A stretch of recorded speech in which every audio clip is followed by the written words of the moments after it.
Mohon agak lebih fokus karena waktu kita sangat terbatas, jadi saya akan langsung fokus pada bahasan-bahasan saja. Kemarin sudah kita bahas jenis-jenis sholatnya, sekarang kita akan bahas caranya, sifat sholat malam Nabi Sallallahu Alaihi Wasallam. Ada 3 hal yang akan kita bahas nanti pada topik ini. Hal pertama adalah terkait tentang cara penunaian salatnya, seperti apa cara salat malamnya Nabi sallallahu alaihi wasallam. Nabi tahajud, Anda tahajud, tapi apakah cara tahajud Anda sama dengan cara tahajud Nabi? Nabi tahajud, sahabat tahajud mendapatkan keutamaan tahajud. Anda tahajud tapi tidak dapat keutamaan tahajud, apa salahnya? Barangkali cara menunaikannya tidak seperti Nabi menuntun kita untuk menunaikannya. Ini yang bagian pertamanya. Bagian yang kedua, kita akan bahas nanti putar bacaannya. Apa yang dibaca oleh Nabi Sallallahu Alaihi Wasallam saat menunaikan salat malamnya. Kalau surat-surat apa yang dibaca Nabi? Kalau panjang sepanjang apa? Kalau pendek sependek apa? Seperti apa kemudian kita bisa terapkan itu dalam keseharian kita sekarang? Paham bagian kedua ini? Baik. Yang ketiga, tentang khusyuknya atau kekhusyuan salat Nabi Sallallahu Alaihi Wasallam. Seperti apa khusyuknya Nabi saat menunaikan salat? Apa dampak kekhusyuan itu bagi kondisi dan keadaan psikologis Nabi? Apa dampaknya pada pribadinya? Apa dampaknya pada aktivitas kegiatan dan setelahnya? Ya, nanti kita turunkan 3 hal ini dalam pembahasan kita siang ini. Semoga Allah memberikan kemudahan untuk mengurai dan memahami sehingga kita bisa praktekkan dalam ibadah malam kita insyaallah. Baik teman-teman sekalian, dalam bahasan ini akan kita uraikan terkait dengan 1, jumlah rakaat, cara ini. Berapa rakaat Nabi Sallallahu Alaihi Wasallam menunaikan salat malamnya? Karena yang kita bahas kebiasaan Nabi, kan? Baik. Kemudian nanti kita turunkan lagi, ini bahasan pertama. Dari bahasan ini akan turun ke turunan-turunan yang dimaksudkan. Saya turunkan dulu dalilnya supaya mudah untuk dipahami. Pertama, Quran surah ke-17 yang sudah Anda tuliskan tadi, ayat 79 sampai ayat 80 terkait dengan tahajud. Ambil satu contoh. Kedua, kita turunkan Quran surah ke-73 dari ayat 1 sampai ayat 20. Perhatikan, saya tuliskan sebentar antara ayat 1 sampai ayat 20. Saya tuliskan di sini ayat yang ke-6. Lalu saya berikan kotak di sini.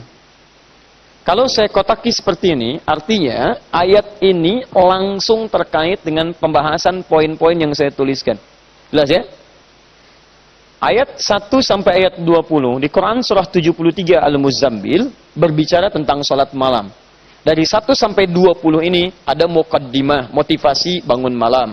Ada ajakan, dorongan salat malam. Di antara yang paling penting terkait dengan topik kita ini ada di ayat ke-6 dan ayat ke-20. Paham? Baik, teruskan. Kemudian, ini saya garisi, kita hadirkan ke hadisnya. Hadis-hadis yang terkait dengan bahasan kita. Karena kita akan belajar tentang kebiasaan Nabi, maka tidak ada sumber yang lain kecuali dari hadis atau riwayat lewat sirah yang disampaikan pada kita. 1, kita ambil hadis riwayat Muslim, nomor hadis 749. Anda boleh cek di kitabnya, kalau berbeda nomor tidak ada masalah. Nanti lihat cetakannya atau pola penomorannya. Dia ada penomoran menggunakan penomoran nanti Muhammad Fuad Abdul Baqi, ada penomoran dengan tarkim dauli, penomoran versi internasional yang per bab. Yang penting hadisnya Anda temukan. Kadang-kadang beda cetakan, bisa beda nomor. Ya? Tapi intinya, kalau Anda menggunakan yang standar, itu akan sama insyaAllah. Rawinya, periwayatnya, dari Ibnu Umar, Abdullah bin Umar, radhiyallahu ta'ala anhuma. Kemudian, selanjutnya, ambil hadis riwayat Al-Bukhari. Saya susun berdasarkan kepentingan pembahasan kita. Ya. Kalau riwayat sahihnya kita dahulukan Al-Bukhari, tapi kita urutkan berdasarkan kebutuhan topik kita. Nomor hadis 3569. Bisa didapati juga di nomor hadis 2008 sampai dengan 2010. Ini ditemukan juga dengan redaksi yang sama di hadis riwayat Muslim. Nomor hadis 738. Di nomor ini, riwayat hadisnya nanti kita akan bacakan, diterima dari istri Nabi SAW, Sayyidah Aisyah radhiyallahu ta'ala anha. Jadi yang menyampaikan informasinya, Sayyidah Aisyah. Geser ke sebelah sini, untuk saya turunkan. Kemudian, alternatif selanjutnya kita temukan di hadis, riwayat, HR, ini singkatan dari hadis riwayat Muslim. Kembali. Kita bisa ambil nomor hadis 764, 765, dan 767. Riwayat ini, salah satunya juga bisa kita temukan di hadis riwayat Abu Daud. Abu Daud nama aslinya Sulaiman dari Sijistan. Dikenal dengan Sulaiman Sijistani. Hafal 500.000 hadis. Bukan sekedar hafal, tapi lisan kan hadis. Bahkan hukum hadis. Kalau ditanya ini sahih, ini dhaif, ini hadisnya ini hadisnya itu. Sampai Ibnul Qayyim Al-Jauziyah rahimahullah mengatakan, kalau dulu ada Nabi Daud bisa melunakkan besi dengan tangannya, maka ini Abu Daud bisa melunakkan hadis dengan lisannya. Maka sejak itu populerlah dengan sebutan Abu Daud, Abu Daud, Abu Daud.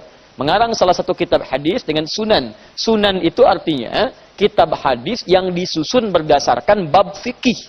Disebut dengan sunan namanya. Misalnya Anda ingin cari tentang kitab fikih, hadis-hadis fikih. Bagaimana cara sholat Nabi, cara puasa Nabi, cari kitab sunan. Sunan At-Tirmidzi, Sunan An-Nasai, misalnya Sunan Abu Daud, ya, dan seterusnya. Paham ya? Nanti ada jami, ada sunan, ada musnad, ada mu'jam, itu berbeda. Nah, istilah ini mesti paham, karena tidak setiap sunan, dalam setiap bidang ilmu istilahnya sama, beda. Nanti ada sunnah, jamaknya sunan, dalam sirah beda, dalam hadis beda, dalam ilmu hadis bisa berbeda. Ya, bahkan dalam sejarah kita pun bisa beda. Ada Sunan Kalijaga, ya, Sunan Ampel, Sunan macam-macam. Sekarang ada Sunan Kalijodo, Sunan Kali Ciliwung, dan seterusnya. Ya, itu berbeda. Nomor hadis 1369. Periwayatnya adalah sahabat Abdullah bin Abbas atau Ibnu Abbas radhiyallahu ta'ala anhuma. Sekira ini cukup dulu untuk menguraikan bahasan kita. Bismillah. Sifat salat malam Nabi sallallahu alaihi wasallam. Setelah kita uraikan di pertemuan lalu akan pentingnya salat malam yang bisa mengangkat karir aktivitas kita. Yang bisa menghadirkan penjagaan Allah dan bimbingan dalam mengawali aktivitas kita. Yang bisa menghadirkan solusi dalam setiap kesulitan kita. Bahkan bisa menghadirkan pertolongan langsung dari Allah setiap kita mengalami kesulitan dalam kehidupan. Bahkan gangguan kehidupan. Di Anda yang ingin karirnya dipercepat oleh Allah, dibimbing Allah, dibebaskan dari kesulitan, dilindungi dari persoalan kehidupan, maka konsisten menunaikan sholat malam. Ini poinnya. Jelas ya? Daripada Anda mengejar hal yang tidak ada hubungan dengan hidup Anda, apa hubungan bola dengan membebaskan kesulitan Anda? Dengan menghadirkan solusi dalam kehidupan Anda. Paham ya? Maka kita lebih kejar hal yang bermanfaat dibandingkan dengan hal yang sia-sia. Sekarang setelah paham semua itu, bagaimana cara menunaikan sholat malamnya? Saya agak cepat. Kita ambil pertama caranya dulu. Cara menunaikan sholat malam dari sisi jumlah rakaatnya. Kita buka hadis riwayat Muslim, nomor hadis 749, riwayat Abdullah bin Umar, disingkat jadi Ibnu Umar, radhiyallahu ta'ala anhuma. Saya bacakan hadisnya, dan tolong Anda fokus untuk memahaminya baik-baik.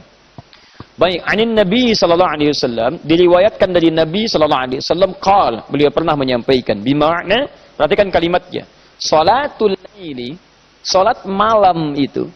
Masih ingat pelajaran kita tempo lalu? Kalau disebutkan salat malam bisa berarti qiyamul lail, bisa berarti tahajud, satu lagi apa? Witir.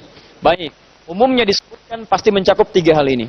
Salat malam itu, baik Anda tunaikan qiyamul lailnya, tahajudnya, atau Anda ingin gabungkan dengan witirnya, maka rumusnya kata Nabi, mathna mathna. Paling minimal, perhatikan cara memahaminya, cara menerjemahkannya. Paling minimal, tunaikan 2 rakaat. 2 rakaat, perhatikan. 2 rakaat, masna. List. Kalau ada bahasanya sekali, masna saja, itu artinya 2. Jelas ya? Atau bisa yang kedua. Yang kedua. Mohon maaf, Ibu, tahan napas sebentar ya. Misal, ada Quran surah keempat An-Nisa, ayat yang ketiga. Seorang yang ingin kemudian menikah setelah satu istri, diambil yang kedua. Maka Quran mengatakan masna yang kedua. Kalau 2 itu isnin, jelas ya. Tapi kalau yang dua melengkapi yang pertama itu menggunakan masna. Kalau tsani yang kedua. Hadza ibni tsani, ini anak saya yang kedua. Tapi kalau saya ingin katakan yang kedua ini melengkapi sifat yang pertama, maka saya katakan masna. Jangan senyum antum. Baik, tahan Bu ya. Saya nggak bahas jauh-jauh. Saya cuma bahas kalimat aja ya. Baik. Fokus sini, kita kembalikan lagi ke salat malam. Ya. Ibu rajin salat malam, insyaallah terbebas dari persoalan. Kembali ke sini. Masna artinya apa? Tunaikan salat malam itu bisa Anda lengkapi paling minimal 2 rakaat. Tapi kalau kalimat masnanya diulang, misal masna, masna, itu artinya terus lengkapi dengan 2, terus lengkapi dengan 2. Paham? Ini bukan cuma 2 sekali. Kata Nabi, salatul laili, salat malam itu tunaikan paling minimal masna, lengkapi 2 rakaat. Masna, lengkapi lagi 2 rakaat. Wa idza khasya ahadakumul fajr, dan jika Anda khawatir menunaikan 2 rakaat, 2 rakaat, 2 rakaat ini akan tiba cepat waktu fajar, di Anda salat 2 rakaat, 2 rakaat, 2 rakaat sampai Anda mendekat kepada fajar. Ini fajar. Falyutir raka'atan wahidah, maka segera tutup dengan 1 rakaat. Segera tutup dengan 1 rakaat. Witir 1 rakaat. Kata Nabi, falyutir, maka segera tutup dengan witir 1 rakaat. Fokus, ini rumus pertama. Perhatikan baik-baik. Kata Nabi, tunaikan salat malam minimal 2 rakaat. Tambah lagi 2 rakaat. Tambah lagi 2 rakaat. Tapi jika Anda khawatir tiba-tiba fajar diduga akan segera datang, tutup dengan witir berapa rakaat? 1 rakaat. Baik. Sekarang, kembalikan ingatan kita pada pertemuan di bulan lalu. Ingat baik-baik, saat Nabi bangun malam. Masih ingat? Baik. Bangunnya kapan malamnya? 1:30. Baik. Sudah ada jam di masa Nabi. Luar biasa. Alhamdulillah ya. Baik. Bangunnya, lihat hadisnya. Masih ingat kan sudah saya bagikan waktu kemarin itu. Beliau bangun di pertengahan malam lebih sedikit.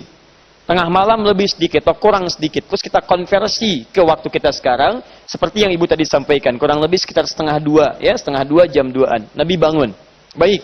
Teman-teman sekalian. Kalau kita ambil waktu kita sekarang. Subuh jam berapa? Lihat sini. Jangan lihat ke samping kanan kiri. 4:30. 4 lewat. Ambil pasnya saja. Ambil pas misalnya. Pas 4:30. Misal. Pas ambil 4:30. Berarti turunkan ke sini untuk memahami dengan mudah. Fajarnya 4:30. Bangun jam berapa tadi? 1:30. Ada berapa jam dari sini ke sini? 3 jam. Apa mungkin sholat 3 jam cuma 2 rakaat? Tidak ya? Baik. Lihat baik-baik. Ini kalau bangunnya 1:30. Nabi, ahli surga, dekat dengan Allah, bangun 1:30. Misalnya kan? Umatnya yang belum jelas surganya, bukan Nabi. Apakah sama bangunnya dengan Nabi? Belum tentu. Tadi kan rumus ya, ya. Awas ya, lihat baik-baik. Belum tentu.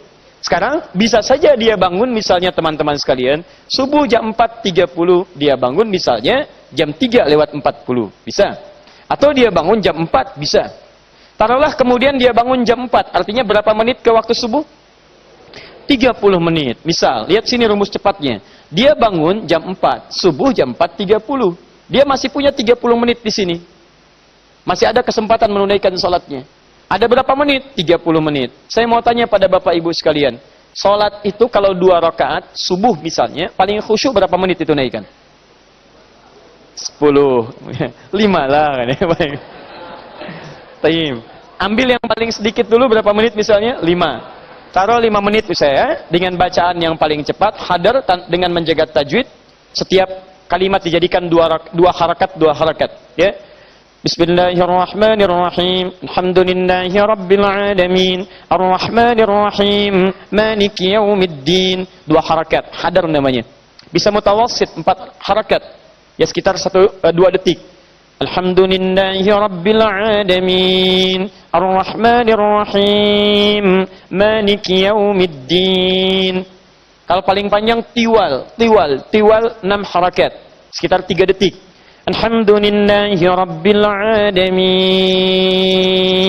Ar-Rahmanir-Rahim. Ambil yang paling pendek untuk mencapai 5 menit, agak cepat dan suratnya surat pendek juga. Qul huwallah misalnya kan, dan An-Nas. Misal, Anda katakan 5 menit. Baik. Anda bangun jam 4, kan tidak langsung sholat. Tidak ada orang bangun langsung sholat. Kan? Amalan kita kan kemarin ada 4 sampai 5 tahapan. Anda duduk dulu, gitu kan? kemudian hapus bekas ngantuk. Setelah itu baca surah. Setelah itu kemudian baca doa. Setelah itu pergi ke kamar mandi, berwudu dan seterusnya. Butuh berapa menit itu semua? Masa 10 menit luar biasa. Paling minimal pasti 15 menit.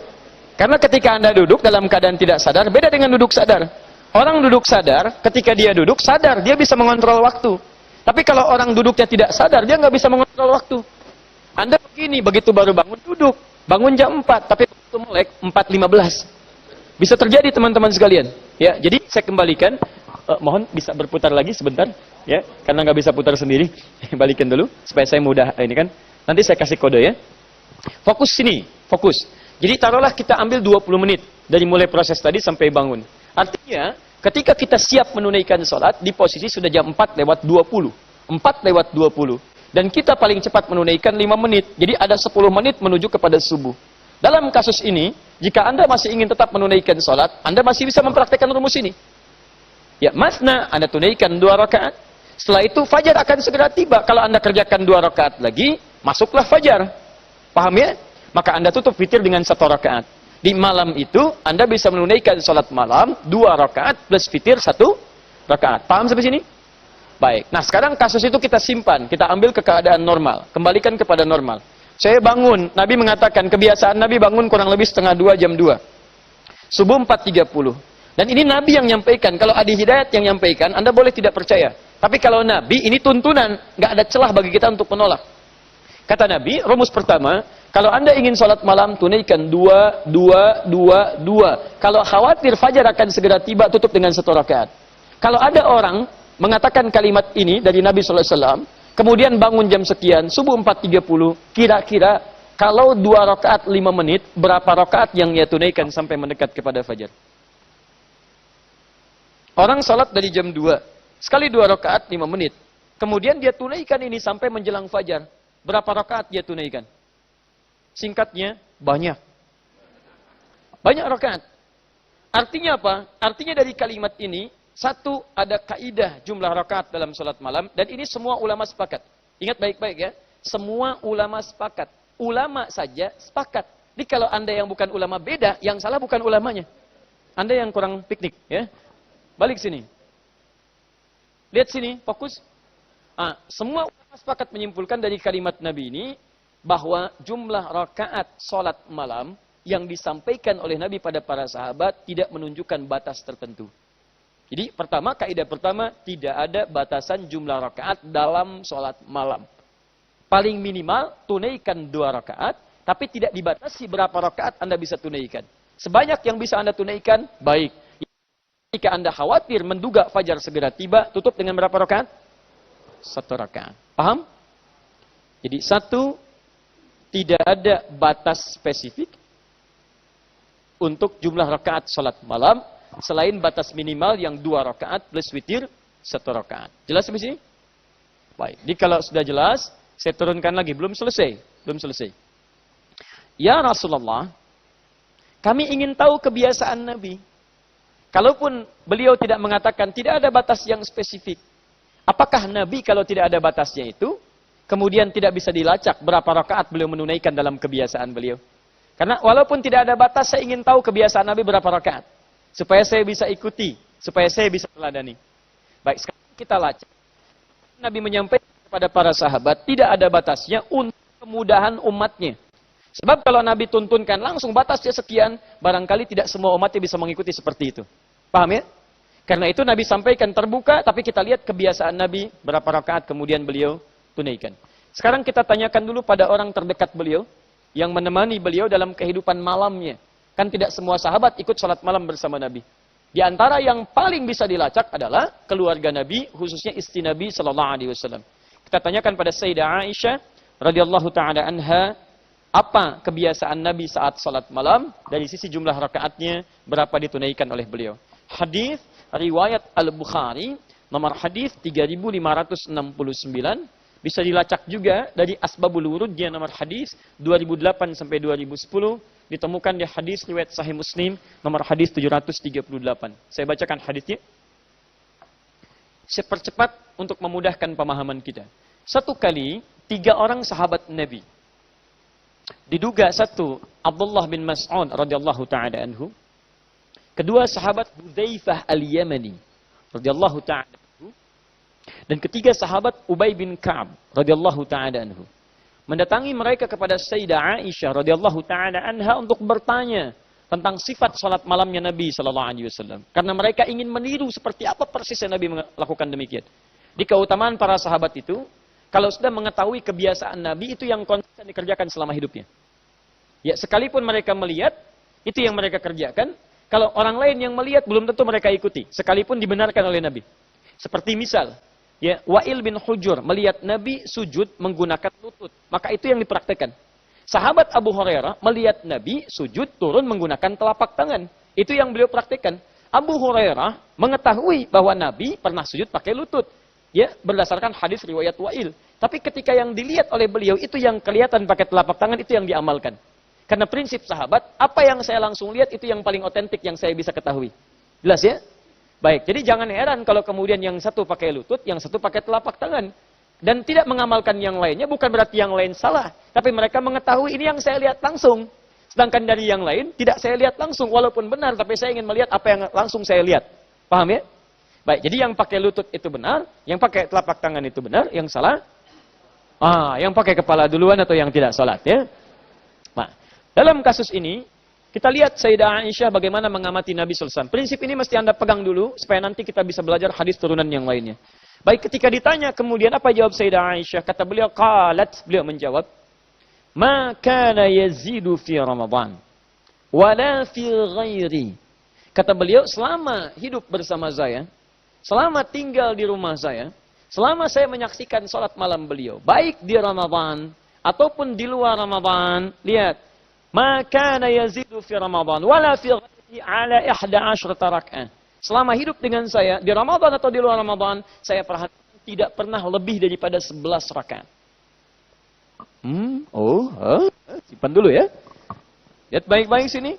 Kaidah pertama, tidak ada batas. Maksudnya untuk meringankan setiap orang karena belum tentu bisa mengerjakan hal yang sama. Tapi ketika Nabi kerjakan berapa jumlah kebiasaan Nabi? Kata Sayyidah Aisyah, pertama berapa? 11 rakaat. 11. Fokus baik-baik. Nabi membuka pada para sahabat, bebas silahkan, sesuai kemampuan. Tapi ketika Nabi kerjakan sendiri, kata Sayyidah Aisyah, berapa rakaat? 11 rakaat. Baik di Ramadan atau di luar Ramadan. Baik. 11 rakaat ini, perhatikan caranya. Fokus baik-baik. Kata beliau, yusalli arba'an. Pertama, beliau tunaikan 4 rakaat dulu. Perhatikan cara menerjemahkan hadisnya. Kalau yang tadi, minimal tunaikan 2 rakaat, 2 rakaat. Di hadis ini kata Sayyidah Aisyah, yang ditunaikan oleh Nabi, beliau mengambil yang langsung 4 rakaat. Yusalli arba'an. Jadi Anda bisa tunaikan 2 rakaat, bisa juga tunaikan langsung 4 rakaat. Paham? 4 rakaat. Ini saya turunkan. 11 rakaat, rumusnya 4 dulu. La tas'al an husnihinna wa tulihinna. Tapi persoalan yang 4 ini, tolong jangan tanyakan pada saya bagaimana panjang dan bagusnya bacaan Nabi SAW dan khusyuknya. Anda tahu dulu jumlahnya aja dulu, tapi jangan tanyakan bagaimana bacaannya. Jangan tanya panjang dan bagusnya. Sekarang fokus ke sini dulu, 4. Thumma yusalli arba'an. Kemudian sholat 4 rakaat lagi. Jadi 4 rakaat, salam plus 4 rakaat lagi. Berapa? 8. La tas'alan husnihinna wa dhulihinna. Jangan tanya juga bagaimana bagus dan panjang yang 4 ini. Thumma yusalli thalathan. Baru kemudian beliau tutup dengan salat 3 rakaat.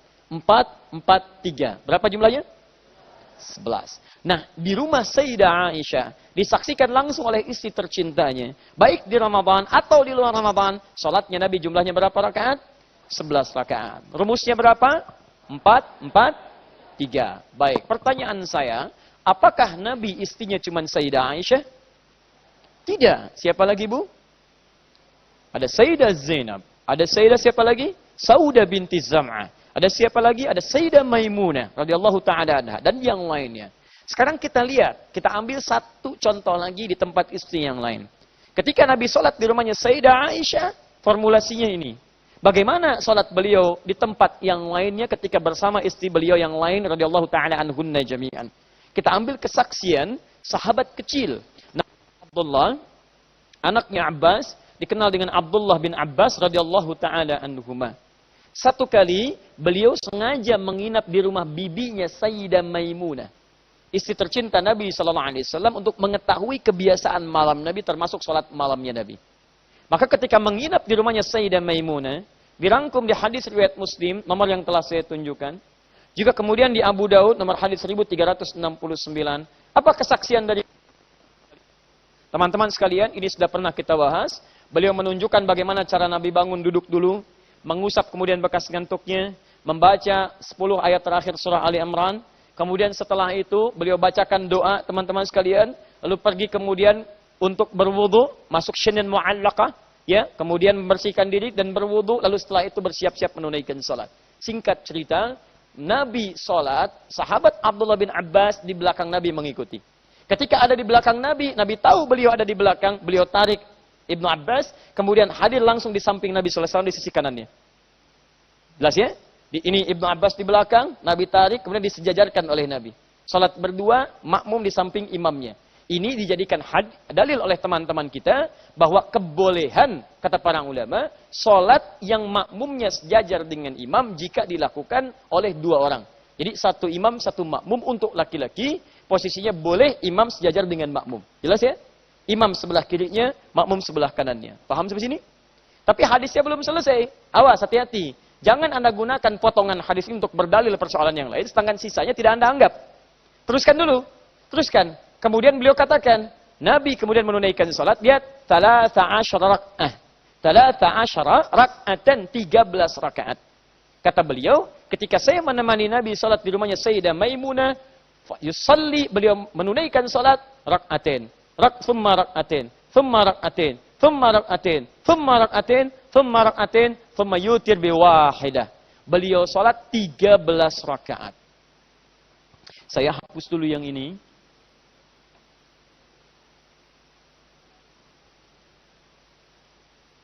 Perhatikan sini. Fokus baik-baik. Kaidah selanjutnya jumlah rakaat. Yang tadi 11, yang sekarang berapa? 13. Lihat formulasinya teman-teman sekalian. 13 ini, kalau yang tadi 4, yang ini 2 rakaat. Tunaikan lagi 2 rakaat. Tunaikan lagi 2 rakaat. Tunaikan lagi 2 rakaat. Tunaikan lagi 2 rakaat. Tunaikan 2 rakaat. Kemudian 1 rakaat. Yang ini 11. Yang ini 13. Fokus. Jadi kalau di rumah Sayyidah Aisyah berapa rakaat? 11. Rumusnya berapa? 4, 4, 3. Di rumah Sayyidah Maimunah berapa rakaat? 13. Rumusnya 2, ujungnya 1. Sekarang perhatikan baik-baik. Ambil dulu hadis riwayat Muslim, nomor hadis 767. Dalam sebagian riwayat, dan ini sahih, ketika Ibnu Abbas radhiyallahu ta'ala anhu menerangkan 13 rakaat ini, ada riwayat menyebutkan bahwa 2 rakaat yang pertama, yang ini, saya kotaki, fokus. 2 rakaat yang ini, yang pertama, itu disebut oleh beliau 2 rakaat ringan pembuka. Namanya rak'ataini khafifataini. 2 rakaat ringan. Kalau kita warming up lah, ya, untuk menguatkan hati kita supaya siap-siap menunaikan salat intinya. Di 2 rakaat ini, ada riwayat lain menyebutkan bukan rakaat inti, tapi 2 rakaat pembuka. Jadi bilangan salatnya tetap 11 rakaat. Cuman dibuka untuk salat pemanasan supaya bisa menyesuaikan dengan keadaan saat salat. Untuk menambah kehusyuan. Istilahnya dalam ilmu hadis atau dalam bahasa hadis disebut salat khafifatain, 2 rakaat ringan. Biasanya maaf, kalau 2 rakaat ringan ini dia tidak baca surat selain Al-Fatihah saja. Ditakbir Allahu Akbar, setelah itu iftitah ringan dan baca Al-Fatihah, setelah waladhdallin kemudian i'tidal kemudian sujud dan bangkit kembali, nanti rakaat selanjutnya seperti yang pertama. Ini yang disebut dengan 2 rakaat pembuka yang ringan. Inti salatnya tetap 11 rakaat. Hanya ditambah 2 rakaat yang ringan sebagai pembuka salat. Jadi kalau kita keluarkan dari sini, yang 2 ini pembuka, inti salatnya tetap 11 rakaat. Fokus baik-baik. Jadi para ulama ada yang menilai, menggabungkan ini dengan jumlah 13 rakaat. Ada riwayat lain dan dinilai oleh para ulama bahwa yang 13 ini tetap 11 intinya, 2 rakaatnya sebagai pembuka. Jelas sampai sini? Baik. Rumusnya, kalau kita keluarkan yang ini dan pertahankan yang ini, 11 rakaat yang ini kita ambil, kemudian rumusnya 2, 2, 2, 2, 2 plus 1. Kadang ini ada yang menggabungkan ke sini di 3. 2, 2, 2, 2 jadi 3. Paham? Baik. Jadi kalau kita ambil, Nabi menunaikan 11 rakaat di rumah Sayyidah Aisyah, 11 rakaat plus khafifatin di rumah Sayyidah Maimunah, bisa rumus yang pertama 4, 4, 3, bisa rumus yang kedua 2, 2, 2, 2, ujungnya 1 atau 3. Paham sampai sini? Halo? Baik. Pertanyaan saya, mana yang paling baik di sini? Apakah 4, 4, 3 atau 2, 2, 2, ujung 1? Mana? Semua baik. Mari kita lihat dulu teman-teman sekalian, fokus baik-baik. Pertanyaannya adalah, kenapa Nabi bisa mengerjakan berbeda? Walaupun jumlah rakaat sama, kok bisa di sana 4, di sini 2? Dalam kondisi apa kemudian beliau mengerjakan 4, 4, 3 atau 2, 2, ujungnya 1? Jadi, jangan mudah melihat 11, 4, 4, 3. Oh, ini yang paling bagus. Ini rumusnya bagus. Bahkan Masya Allah, ini formasi yang paling jitu. Semalam juga Madrid menang 2-1 dengan 4-4-3 misalkan. Itu gak ada hubungannya. Ya, mau menang, mau kalah gak ada hubungan. Ya. Lihat sini teman-teman sekalian. Ini Nabi saat mengerjakan 4-4-3 tetap 11. Atau 2-2 ujung 1. Jadi 13. Ada rahasia di balik itu untuk menunjukkan kepada kita sampai nanti kita akan ketahui kok bisa jumlah bilangan setelahnya ada yang 23, ada yang 36 dan sebagainya. Apa rahasia terbesarnya? Letaknya nanti ada pada persoalan yang ini. Saya pelan-pelan dulu sebentar untuk bisa dipahami. Saya tanya dulu, saya simpulkan. Berapa batasan salat malam? Berapa rakaat? Tidak ada batasan. Kalau Nabi berapa rakaat? 11. Rumus pertama apa? 4-4-3. Rumus kedua apa? 2-2-2 ujungnya 1 dibuka dengan khafifatin. Sekarang fokus baik-baik. Lihat sini. Dari 11 rakaat ini, bagaimana cara baca Nabi dan menunaikan kekhusyuan dalam salat malamnya. Ini akan ada kaitan erat dengan memahami cara dalam jumlah rakaat. Nanti kita lihat pembahasan berikutnya. Fokus sebentar. Kembalikan ke hadis riwayat Al-Bukhari di nomor hadis 3569 tadi. Ketika 3 sahabat tadi bertanya, dijawab oleh Sayyidah Aisyah, perhatikan bahasannya ya. Perhatikan baik-baik. Kata beliau, yusalli arba'an. Dari 11 rakaat itu, saya ulang, dari 11 rakaat itu, beliau salat 4 rakaat. La tas'al an husnihinna wa tolihinna. Tapi jangan tanyakan panjang dan bagus bacaannya. Jangan tanyakan panjang dan bagus bacaannya. Fokus baik-baik. Sunnah Nabi, dalam menunaikan salat malam ini, oleh Sayyidah Aisyah, diikat dengan 2 bagian. 1, ada yang terkait dengan cara. Yang kedua, ada yang terkait dengan bacaan. Jadi kalau Anda ingin mengikuti sunnah Nabi secara sempurna, jangan hanya fokus pada urusan jumlah rakaatnya. Tapi lihat juga bagaimana Nabi memperlakukan setiap rakaatnya dari segi bacaannya. Kata Sayyidah Aisyah, jangan tanya panjangnya. Jangan tanya panjangnya. Artinya, akan ada kaitan erat di antara setiap rakaat ini dengan panjang bacaan Nabi. Penasaranlah kemudian 3 orang sahabat ini. Diikutilah Nabi di hari-hari berikutnya ketika beliau ada di masjid atau dalam perjalanan malamnya. Tiba-tiba beliau salat malam, salatlah mereka di belakang Nabi. Ternyata kesaksian Hudzaifah Al-Yamani, Masya Allah. Tidak ada yang paling nikmat kecuali salat di belakang Nabi. Dalam salat malamnya, 1 rakaatnya 100 ayat Al-Baqarah panjangnya. 100 ayat. Masya Allah. Luar biasa. Sudah? Baik. Belum selesai. Belum selesai.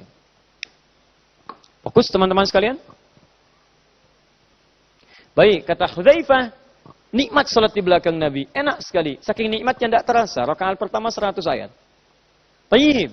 Kemudian pengalaman Abdullah bin Mas'ud. Wah, saya lebih nikmat lagi. Saking nikmatnya, saya tidak terasa. Saya kira 100 ayat seperti kamu, selesai. Ternyata nyambung. Al-Baqarah tuntas, 286 ayat. Saya kira akan ruku, ternyata nyambung ke Ali Imran, 200 ayat. Saya kira akan ruku, ternyata nyambung lagi ke An-Nisa, 176 ayat. Anda bayangkan.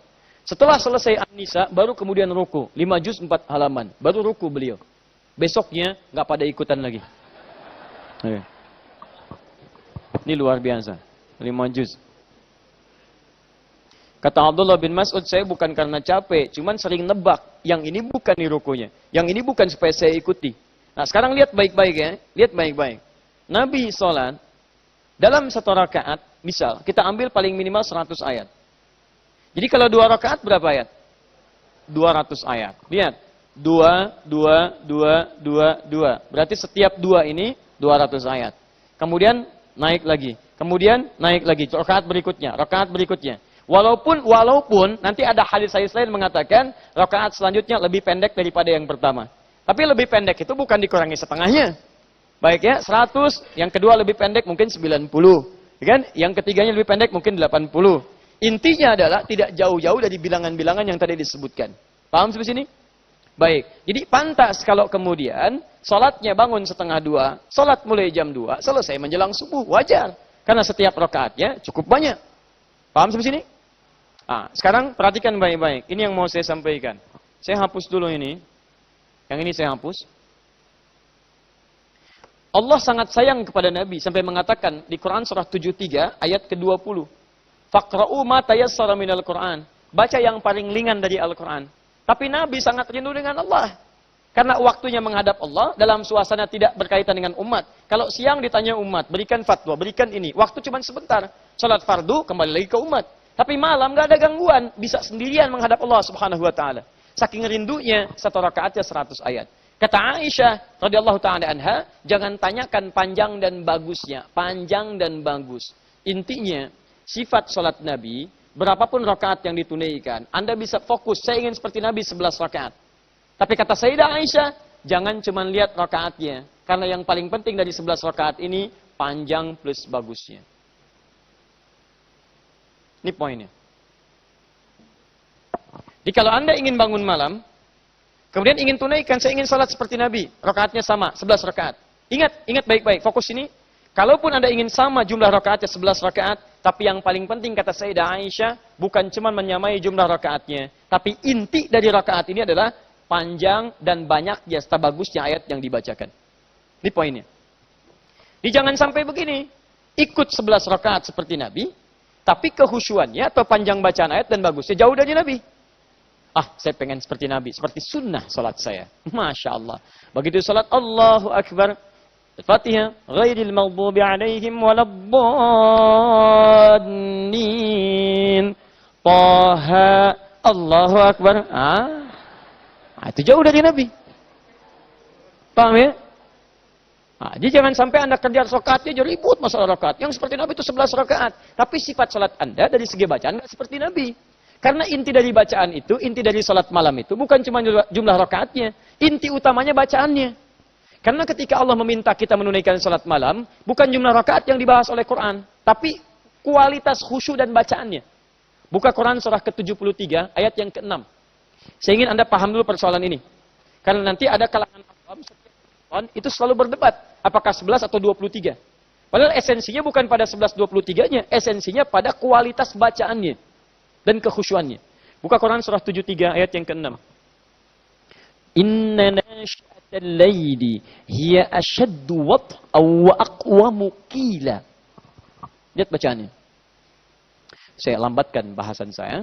Inna nashi'atal laili, sungguh bangun malam itu, salat malam itu, hiya ashaddu wat'a. Itu adalah wasilah terbaik untuk menambah kekhusyuan, punya sentuhan ke jiwa.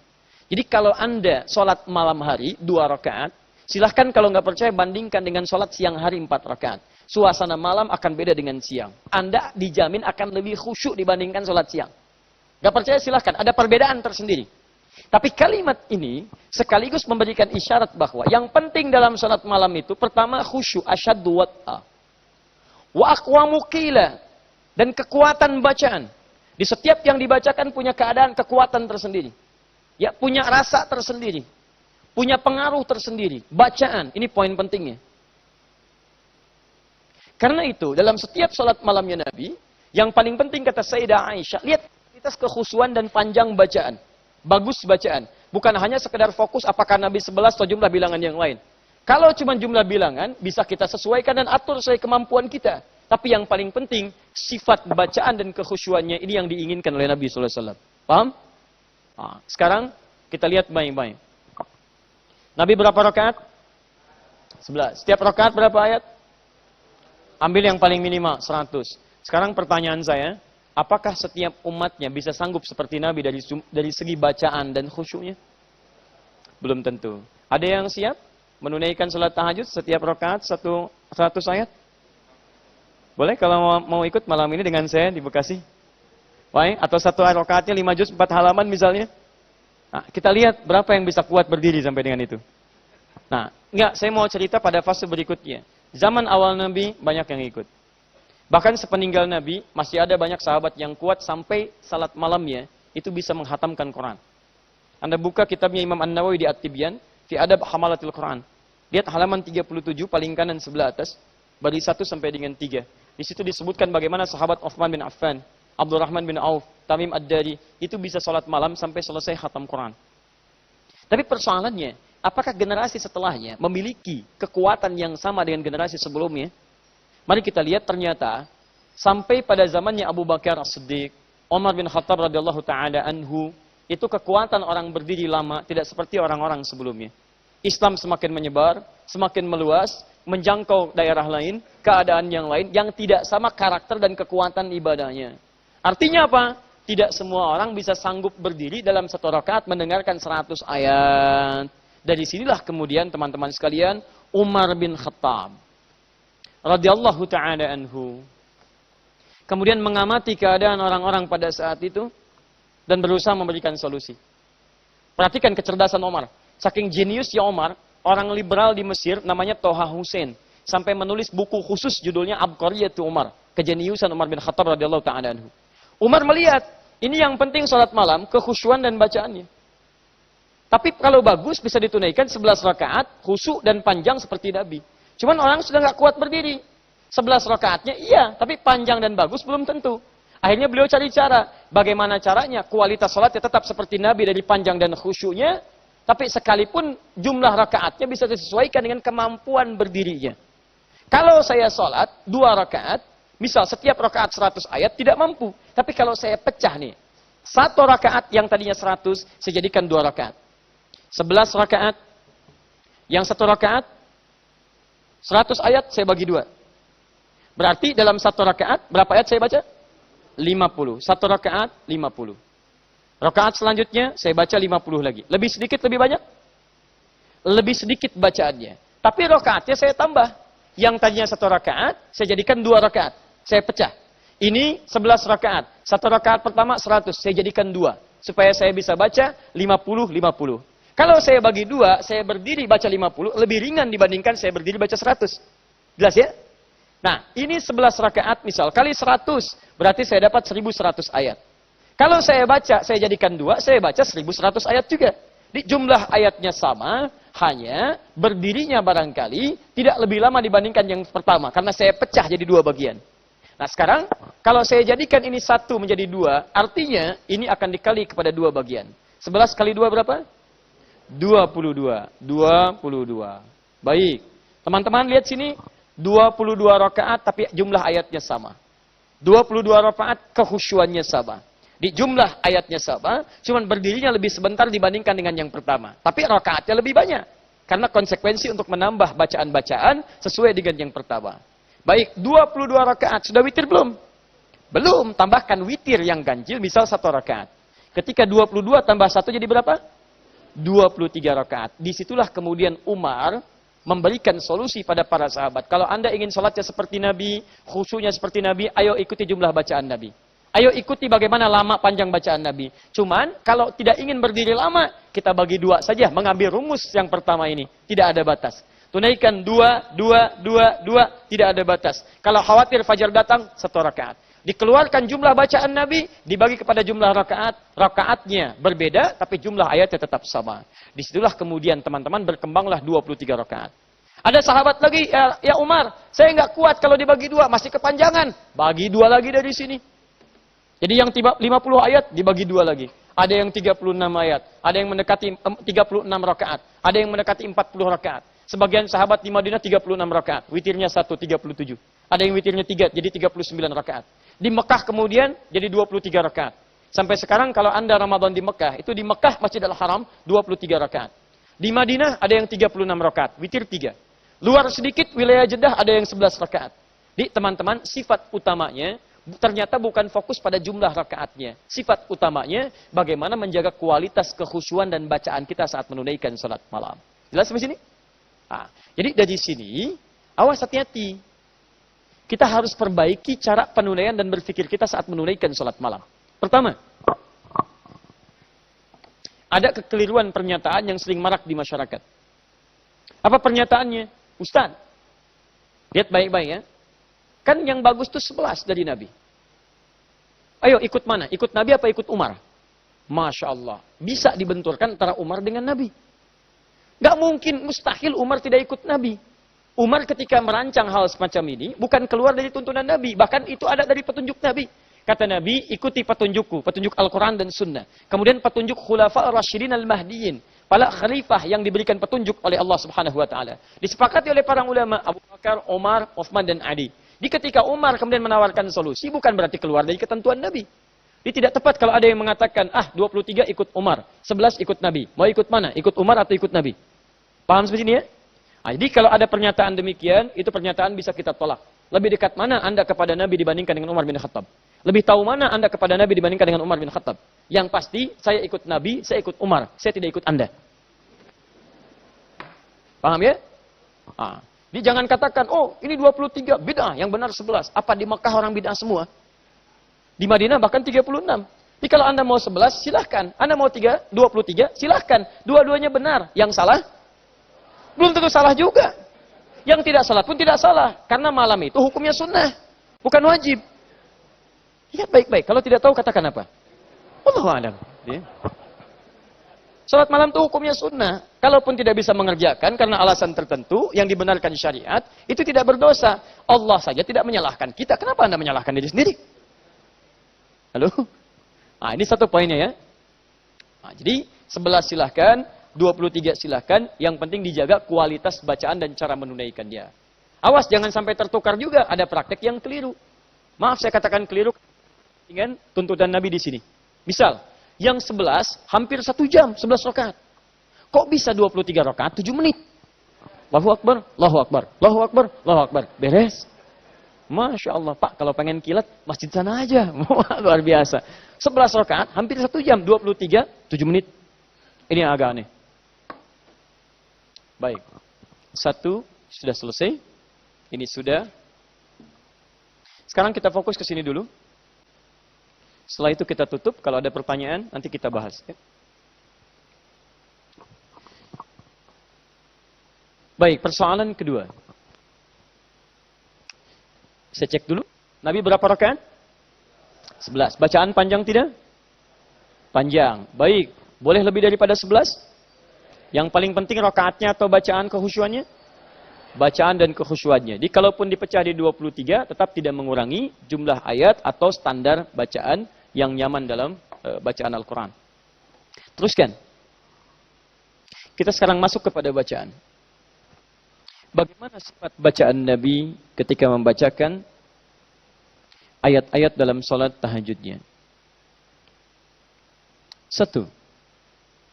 Teman-teman sekalian, prinsip pertama, ketika Nabi memanjangkan bacaan-bacaan dan jumlah ayat dalam salat-salat malam, prinsip pertama untuk menunjukkan pada para umatnya akan kemuliaan dan banyaknya peluang pahala saat menambah bacaan ayat Al-Quran.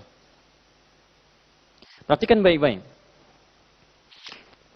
Ada keistimewaan Al-Quran yang tidak ditemukan di amalan-amalan lainnya. Dari segi peningkatan jumlah pahalanya, kuantitas pahala.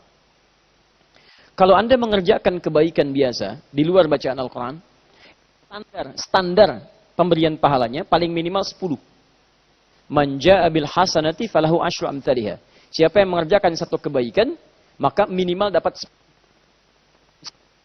Anda menyingkirkan misalnya duri di jalan, atau daun pisang, dengan niat memberikan ketenangan pada orang lain supaya tidak terpeleset. Anda ambil, Anda simpan di tempat sampah. Begitu Anda ambil, Anda dapat 10 poin kebaikan. Dari pekerjaannya. Dari mulai melangkah, ngambil, nyimpan, pergi. 10. Jelas? Baik. Ada mushaf tercecer misalnya. Anda ambil. Begitu ambil, Anda simpan di tempatnya misalnya. Dari mulai ngambil, nyimpan, dapat 10 poin. Tapi baca Al-Quran tidak. Yang dilihat bukan cuma baca, melihat, buka. Tidak. Tapi setiap hurufnya. Bukan setiap ayat. Setiap hurufnya langsung 10 poin. Bukan ayatnya. Jadi kalau Anda baca ayat Quran, hitung aja berapa hurufnya. Begitu hurufnya itu dibacakan, sejumlah huruf itulah setiap hurufnya 10 kebaikan. Baik. Saya bacakan misalnya hadis Nabi SAW di At-Tirmidzi nomor hadis 2910. Fokus baik-baik. Man qara'a harfan min kitabillah falahu asyru hasanat. Siapa yang bisa baca satu huruf dari kitabullah Al-Quran, dia dapat 10 kebaikan. Satu hurufnya 10. Walam aqul alif lam mim harfun. Saya tidak katakan alif lam mim satu huruf. Walakin alifun harfun, lamun harfun, mimun harfun. Tapi alif satu huruf, lam satu huruf, mim satu huruf. Jadi kalau Anda bacakan alif lam mim, ada berapa huruf? 3 huruf. Dapat berapa? 30. Perhatikan baik-baik ya. 30. Ini Anda nilai sebagai 3 huruf. Kemudian kali 10. Jadi hasilnya adalah 30. 30 ini jangan hitungan kita. 1, 2 sampai 30. Tidak. Karena Anda mau ke masjid ini saja. Anda berangkat. Masjid ini nilainya 25 kebaikan Pak. Bu. Di hadis Muslim. Nilainya 25. 25 ini jarak 1 ke 2 500 tahun. 2 ke 3 500 tahun. 3 ke 4 500 tahun. Maka Anda bisa bayangkan setiap baca huruf Al-Quran 30 kebaikan berapa nilainya. Jangan hitung 1, 2, 3. Karena hitungan Allah dengan hitungan kita berbeda. Lain sifatnya. Nah maka semakin orang banyak bacakan ayat, semakin banyak peluang pahala dia dapatkan di situ. Persoalannya, bukankah dalam kehidupan kita, kenapa kita mesti baca banyak ayat? Persoalan terbesarnya, dalam kehidupan kita, kita tidak bisa menghindar dari maksiat. Saya mau tanya pada Anda, siapa yang tidak punya dosa sampai siang ini? Boleh angkat tangan. Saya pulang. Ada. Yang sedikit dosanya boleh angkat tangan. Yang banyak. Tuh, saking banyaknya, kita nggak bisa ngangkat sama kayak saya. Artinya apa? Ini unik, cita-cita masuk surga. Surganya surga Firdaus. Bersanding bersama Nabi, tapi tahu banyak dosa. Bagaimana kita bisa masuk surga kalau saat bersamaan dosa masih banyak didapatkan? Nah, cara paling bagusnya, setiap yang kotor kan harus dibersihkan. Ini gelas, teman-teman sekalian, isinya kotor. Saya harus bersihkan supaya jadi bersih. Maaf, Anda ingin ke surga. Saat syarat ke surga itu ada pahala. Ini poinnya. Sementara dosa terkumpul. Jadi kalau Anda ingin masuk ke dalam surga, cara paling cepat, Anda harus gugurkan dosa ini dengan memperbanyak pahala. Karena rumusnya setiap ada pahala, ditimbang, dosa gugur. Bisa dosa 50, pahala 75. Maka ketika ditimbang saat hisab, ini akan menutup yang dosa ini. Ini sudah rumus. Datang maksiat 50, pahala 75, tutup yang ini. Jadi sisa 25. Semakin banyak amal solehnya, ini amal salahnya. Amal soleh melahirkan pahala, amal salah melahirkan dosa. Ditimbang di akhirat. Oh, banyak amal soleh 25, surga. Amal salah banyak, 75. Amal soleh sedikit, 74. Ketika ditimbang, ini masih sisa 1. Neraka dulu, untuk menghilangkan yang 1 ini. Hapus, baru masuk kemudian ke dalam surga. Nah sekarang persoalannya, Anda yakin banyak dosanya. Tapi Anda juga tidak yakin banyak pahalanya. Bagaimana kemudian Anda bisa mewujudkan cita-cita Anda masuk surga? Cara paling cepat rumus dari Nabi, Anda mesti mencari amalan yang saat dikerjakan pahala melimpah. Itu prinsip ekonomi. Modal paling sedikit, keuntungan sebanyak-banyaknya. Anda mesti cari amalan begitu. Makanya dalam rumus ibadah itu ada 2. Namanya ada sedekah jariyah, ada sedekah tsabitah. Sedekah jariyah itu sedekah adalah amalan yang saat dikerjakan pahala melimpah. Bahkan Anda meninggal, pahala masih ada. Sedekah tsabitah, pahala tetap. Begitu dikerjakan, seketika aja jumlahnya. Anda meninggal pun gak datang lagi.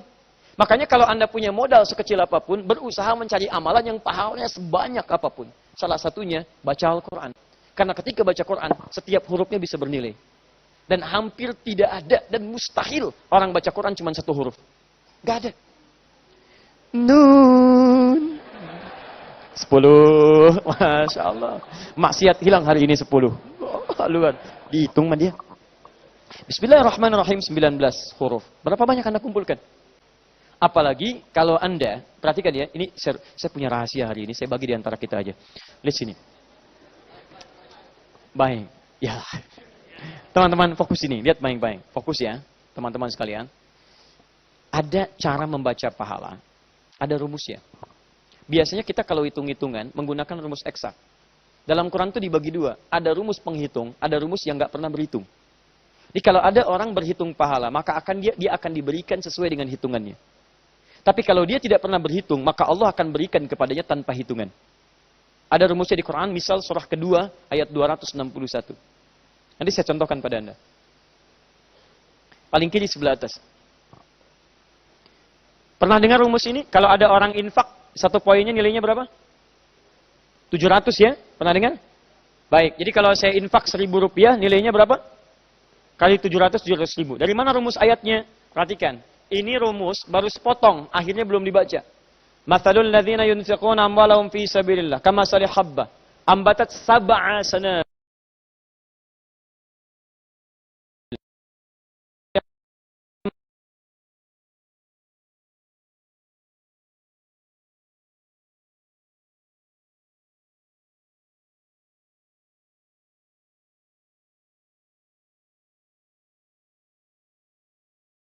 tanpa batas bagi siapapun yang tidak berhitung. Itu poinnya. Jadi kalau Anda mengerjakan amalan, saran saya, Anda jangan hitung, ikhlas, terserah Allah, terserah Allah. Termasuk baca Al-Quran. Kalau Anda hitungnya persatuan huruf, lihat. 1, 2, 3, alif, lam, mim, 3 kali 10, 30. Ada rumus yang kedua, jangan berhitung. Rumus ini langsung ada turunan ilmunya disebut dengan ilmu arud. Dalam ilmu arud, huruf yang dituliskan itu tidak dihitung. Yang dihitung yang dibacakan. Perhatikan cara membacanya. Kata Nabi ini apa? Alif, lihat, yang dihitung alifnya, bukan rumusnya. Kalau ini rumus alif 1. Tapi Nabi tidak pernah mengatakan rumus alif. Yang Nabi katakan alifun. Alifun, tulisannya begini. Alifun. Dari 1 ini ada berapa huruf? 1, 2, 3. 3 kali 10? 30, Masya Allah. Jadi ini apa nih? Alif. Alif, begini dari ilmu arud. Alifun, tulis alif. Jadi ini berapa huruf? Belum tentu, karena ini hamzah. Masya Allah. Ha, mim, zal, ta. 1, 2, 3, 4. Masya Allah. Ini 4 kali 10? 40. Ini berapa huruf? Belum tentu, karena ini ha. Haun, 3. Jadi kalau Anda tidak pernah berhitung, asal Anda bacakan bismillah, bismillah, bismillah. Teman-teman sekalian, lihat baik-baik. Ha, alif, lam, mim. Tak terhitung. Bukan berarti 30 Anda dapatkan. Mungkin 300, mungkin 3.000, mungkin 30.000. Yang paling hebat adalah ini dibacakan di malam hari, bukan di siang hari. Kenapa bacaan malam hari begitu penting? Karena bacaan di malam hari itu akan lebih serius dan khusyuk dibacakan dibandingkan dengan siang hari. Dan ketika orang membaca lebih khusyuk lagi, disitulah kemudian pahala semakin meningkat, semakin meningkat, semakin meningkat. Ini poin pertamanya.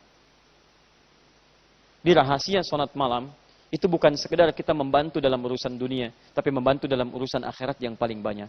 Karena itulah usahakan dalam setiap sholat malam, bukan berdebat dalam jumlah rakaatnya, tapi bagaimana kita bisa meningkatkan kuantitas bacaan supaya memperoleh pahala lebih banyak lagi. Kapan lagi Anda bisa sholat lebih khusyuk dibandingkan dengan hari-hari biasa? Kapan lagi bisa sholat dengan lebih merasakan dibandingkan dengan suasana malam yang tidak banyak gangguan? Paham sampai sini? Terakhir, setelah ini kita berhenti. Kalau ada pertanyaan kita bisa diskusikan. Keterangan sahabat Hudzaifah radhiyallahu taala anhu,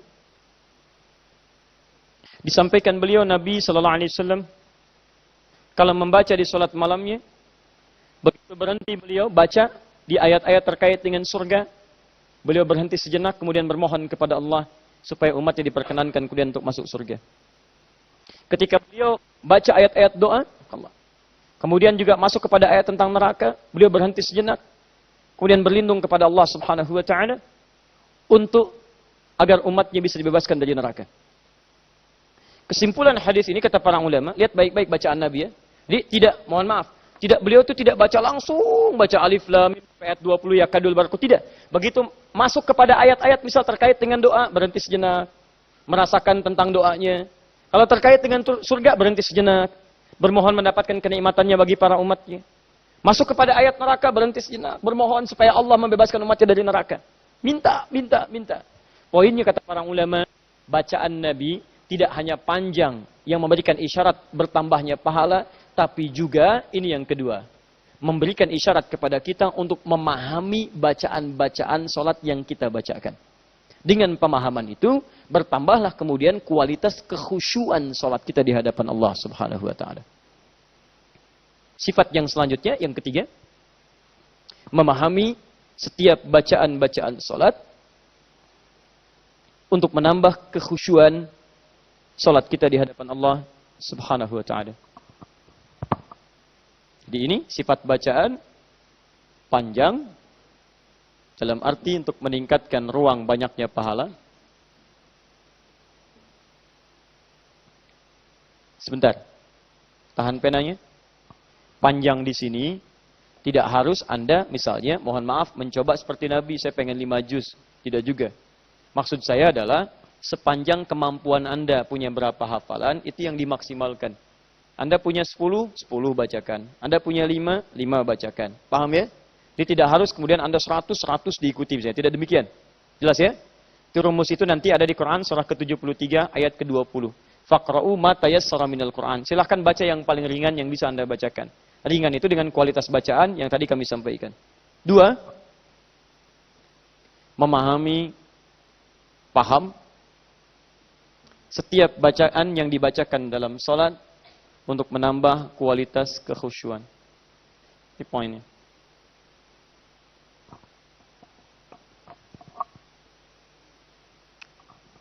Fokus. Buka Quran surah ke-29 ayat 45. Ada? Taim. Kita akhir di bahasan ini, kita nanti diskusi. Utlu ma uhya ilaika minal kitab wa aqimis shalah. Ada ayatnya? Baik, teman-teman yang punya mushaf, tolong dilihat ayatnya baik-baik. Utlu ma uhya ilaika kitab. Di situ utlu diterjemahkan apa? Bacalah. Setiap Anda yang punya mushaf, saya punya keyakinan terjemahannya pasti bacalah. Bacalah, bacalah, bacalah. Sekarang buka Quran surah 96 ayat pertama. Quran surah ke-96 Al-Alaq ayat pertama. Iqra, wahyu pertama. Iqra bismi rabbikal ladzi khalaq. Di situ Iqra diterjemahkan apa? Bacalah. Kenapa bisa ada 2 redaksi berbeda? 2 kalimat yang tidak sama, terjemahannya bisa sama. 1 bacalah, 2 bacalah. Sama Anda baca misalnya besok di hari Jumat. Ada ayat Jumatan, Quran surah ke-62 ayat 9. Ya ayyuhalladzina amanu idza nudiya lis-salati min yaumil jum'ati fas'au. Hai orang-orang beriman, jika diseru di hari Jumat menunaikan salat, bersegeralah. Fas'au, bersegeralah. Baca Quran surah ketiga Ali Imran ayat 133, paling kanan sebelah atas. Wasari'u ila maghfirah, bersegeralah. Kenapa 2 kalimat berbeda, terjemahannya bisa sama? Nah, secara singkat, ada perbedaan diksi penekanan pada setiap kalimat, setiap menemukan bentuk yang beda, pasti terjemahnya tidak akan sama. Itu pasti itu. Bahkan harakat, setiap harakat yang berbeda, itu tidak akan sama. Bahkan titik, ada titik yang berbeda, hurufnya tidak akan sama. Ini huruf apa? Fa. Ini apa? Kalau saya hilangkan semuanya, wow. Jadi setiap titik akan berpengaruh. Bahkan setiap harokat bisa beda. Ini kalimatnya beda, tidak akan sama maknanya. Perhatikan baik-baik ya. Di awal masa turunnya wahyu, kalimatnya ikra, ikra. Dalam bahasa Arab, kata ikra, ikra, itu artinya sekedar baca tanpa menuntut pemahaman. Baca saja. Yang penting silahkan baca. Mau paham, mau tidak, yang penting baca. Asalnya dari kata kira'ah. Kira'ah. Orangnya disebut qari, qari yang baca. Ya qari'ul Quran, pembaca Quran. Apa setiap yang baca Quran paham isi Quran? Belum tentu. Silakan tanyakan pada diri Anda, berapa kali hatam Quran? Pertanyaan saya, dari sekian hatam itu, berapa di antara yang dipahami di ayat Quran yang dihatamkan? Belum tentu paham isinya. Itu namanya ikra. Setiap baca dapat pahalanya. Tapi kalau kalimatnya sudah pindah kepada utslu, ketika Allah memudahkan bacaan Nabi, sudah ada, dikuasai, didapatkan dalam jiwa Nabi, pindah kalimatnya dari ikra jadi utslu. Utslu dari kata tilawah asalnya. Tilawah. Punya 3 arti. 1 baca, 2 pahami, 3 amalkan. Nah persoalannya, perhatikan, kalau Anda baca Quran dengan bacaan seperti ini, itu kita bisa lebih dalam pemaknaannya. Persoalannya, ketika Anda menunaikan sholat, sebelum sholat ada perintah baca. Bacanya menggunakan kata utslu, bukan ikra. Silahkan cek, perintah dengan kata utslu. Quran surah ke-29 ayat 45. Utslu ma uhya ilaika minal kitab. Sebelum sholat, pelajari dulu. Baca, pahami, bukan cuma baca, karena kalimatnya menggunakan tilawah. Utslu ma uhya ilaika minal kitab. Baca, pahami apa yang kemudian telah diwahyukan pada Muhammad dari ketentuan Alkitab. Tentang sholat. Dari bacaan sholat, dari mulai takbir. Apalagi kalau tadi ma uhya ilaika minal kitab, Al-Quran. Dari Al-Fatihah sampai dengan An-Nas. Wa aqimis shalah, setelah paham bacaan itu, tunaikan salat. Innas salata tanha 'anil fahsya'i wal munkar. Salat yang dipahami bacaannya itu akan lebih menambah kehusyuan sehingga hasilnya bisa mencegah kita dari perbuatan keji dan mungkar. Nah, teman-teman sekalian, Quran meminta kita setiap kali salat usahakan bacaan-bacaan salat kita itu dengan tilawah, bukan hanya dengan qiraah. Baca, pahami, amalkan. Paham. Ini yang dikerjakan Nabi dalam salat malamnya. Dalam setiap salatnya, terkhusus salat malamnya. Karena bahasan kita tentang salat malam. Begitu saking pahamnya Nabi, begitu baca ayat Quran ini, beliau diam dulu. Kalau tentang surga memohon, kalau tentang neraka minta dibebaskan umatnya, demikian seterusnya. Sehingga kualitas salatnya itu lebih meningkat. Anda kalau gak percaya, silahkan ya. Misal, mulai hari ini, Anda petakan setiap bacaan salat. Takbir ada bacaannya.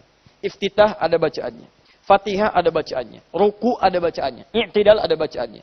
Pertama pertanyaan saya, dari semua gerakan salat yang diiringi dengan bacaan salat itu, berapa persen bacaan salat yang sudah Anda pahami sampai hari ini? Silahkan cek. Ini kan aneh ya, ini aneh ini. Tiap hari kita salat, paling minimal 5 waktu. Dikerjakan setiap hari. Tapi yang tiap hari kita kerjakan, kita nggak paham apa yang dilakukan. Di bagaimana salat kita bisa khusyuk kalau kita nggak ngerti apa yang dilakukan? Sujud nggak paham yang diungkapkan. Ruku nggak ngerti yang dibaca. Duduk di antara dua sujud itu doa, tapi nggak ngerti yang dibaca. Bagaimana salat kita bisa khusyuk kalau kita nggak ngerti yang dibacakan? Anda urusan dunia sampai ngerti. Bahkan Allahu Akbar, mengendarai mobil saya sampai dibaca dulu sampai paham.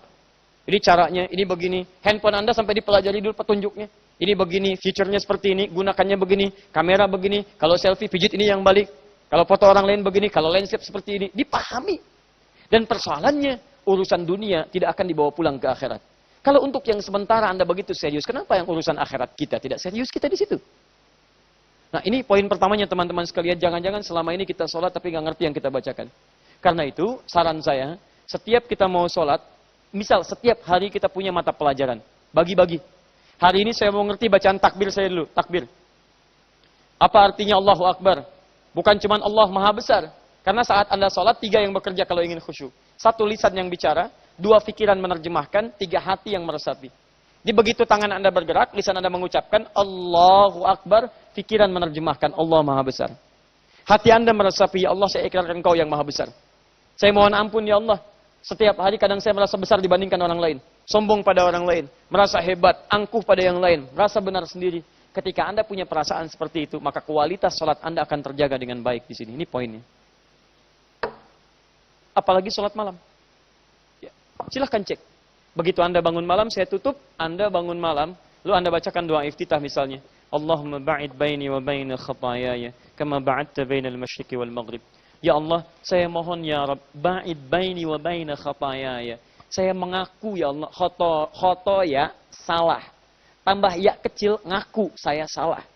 Di khatayaya itu saya mengakui saya banyak salah. Cara menerjemahkannya, ya Allah, saya mengakui di malam ini, ya Allah, saya banyak salah. Saya banyak salah, ya Allah.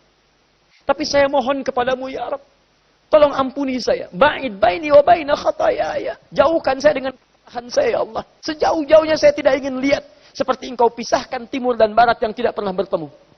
Saya ingin terpisah dari kesalahan saya, ampuni saya. Allahumma naqqini minal khataya kama yunaqqat thawbul abyadu minad danas. Ya Allah, saya ingin hidup dalam keadaan bersih dari dosa, ya Allah. Bersihkan saya dari dosa. Seperti pakaian putih dibersihkan dari noda. Allahumma ghsilni bil ma'i wal thalji wal barat. Allah, jika air biasa belum mampu membersihkan dosa saya ikhlas kalaupun dibersihkan dengan air ataupun air yang sangat dingin. Yang penting kau ampuni dosa saya. Ketika Anda menyebutkan dosa itu, Anda bayangkan bagaimana lisan Anda membuat ibu Anda menangis. Tangan Anda menyakiti orang jahat. Tangan Anda buruk pada orang lain dan Anda tangisi diri Anda di situ.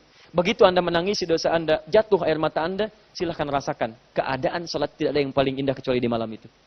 Yang paling hebat ketika Anda tobat diterima, begitu Anda sujud, Anda meninggal pada saat itu. Tobat diterima, sujud diterima, dan jadi amalan bagi Anda. Dosa dihilangkan, sujud jadi pahala. Dan ketika dosa diampuni semuanya, habis dosa Anda. Sujud, pertama kalinya Anda sujud pada saat itu, itulah pahala Anda pada saat itu. Jadi, yang luar biasa, Anda pernah berbuat banyak. Kerjakan ini, kerjakan itu. Begitu Anda tobat, hapus dosanya. 0.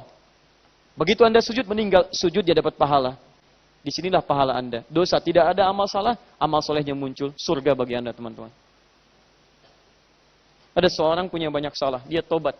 Begitu dia tobat, dia istighfar, dia syahadat di hadapan Nabi. Setelah syahadat, dia naik ke untanya. Begitu naik unta, unta kepleset, untanya mati, dia meninggal. Kata Nabi, ini keimanan yang paling bagus. Modal sedikit, keuntungan banyak. Masya Allah. Mau begitu? Nanti asar ya. Ntar lagi. Itu pun kalau meninggal. Kalau tidak kita nggak punya pilihan. Ya. Jadi saya simpulkan dari sini. Kesimpulannya saya agak cepat. Sifat salat malam ini. Pertama dari segi jumlah rakaat. Nabi tidak memberikan batasan. Sekalipun kebiasaan Nabi menunaikan 11 rakaat. Jadi kalau kita ingin tiru Nabi dari jumlah rakaatnya, maka boleh kita tunaikan sejumlah 11 rakaat. Sah ditunaikan. Tapi kalau Anda pun melebihi 11 rakaat, itu artinya Anda meniru Nabi dari ucapannya. Karena Nabi mengatakan, silahkan tunaikan tanpa batasan. Kalau fajar mau tiba, tunaikan 1 rakaat. Jadi dua-duanya mengikuti sunnah Nabi. Paham sampai sini? Nah, kesimpulan kedua, baik yang mengerjakan 11 atau lebih daripada 11, yang paling utama adalah sifat dari segi kekhusyuan, bacaan, dan penunaiannya. Jadi kalaupun Anda tunaikan 11 rakaat atau lebih, usahakan untuk memperbanyak bacaan ayat Al-Quran, karena semakin banyak dibacakan, semakin banyak pahala bisa diraih. Semakin banyak pahala bisa diraih, semakin banyak peluang menutup kesalahan yang pernah dikerjakan. Semakin kesalahan tertutup, semakin kecil dosa, semakin besar peluang untuk masuk ke dalam surga. 3. Syarat tahajud ini dan salat malam sekaligus memberikan isyarat agar kita senantiasa berusaha memahami setiap ibadah yang kita kerjakan. Terkhusus salat-salat kita. Maka Nabi memberikan isyarat pada kita dalam kegiatan salat malam ini, agar supaya salat-salat kita diusahakan dipahami setiap bacaannya, supaya meningkat dan berpengaruh pada kualitas kehusyuan kita saat menunaikan salat. Maka mulai hari ini, silahkan petakan setiap gerakan salat, dan tidak usah terlalu muluk-muluk setiap hari, ambil setiap satu gerakan. Misalnya hari ini, takbir dulu, sampai paham betul. Besok, iftitah. Besoknya lagi, Al-Fatihah. Besoknya lagi, setiap surat yang akan kita baca. Besoknya lagi, bacaan ruku. Pahami sampai mengerti betul. Rasakan saat membacanya. Besoknya lagi, i'tidal. Demi Allah saya katakan, kalau konsisten belajar Anda begini, dalam sebulan, kita bisa memahami semua gerakan dan bacaan salat, dan Anda akan lihat, akan terjadi perbedaan dalam salat Anda. Kalau tidak percaya, silahkan. Akan ada perbedaan dalam kualitas dan keadaan salat kita. Itulah kesimpulan dari salat malamnya Nabi SAW. Kita belum selesai dari bab ini, karena nanti setelah Nabi salat, amalan apa yang dikerjakan oleh Nabi SAW. Subhanakallahumma bihamdika asyhadu an la ilaha illa anta astaghfiruka wa atubu ilaik. Wa akhiru da'wana alhamdulillahirabbil alamin. Al'afu minkum. Assalamualaikum warahmatullahi wabarakatuh.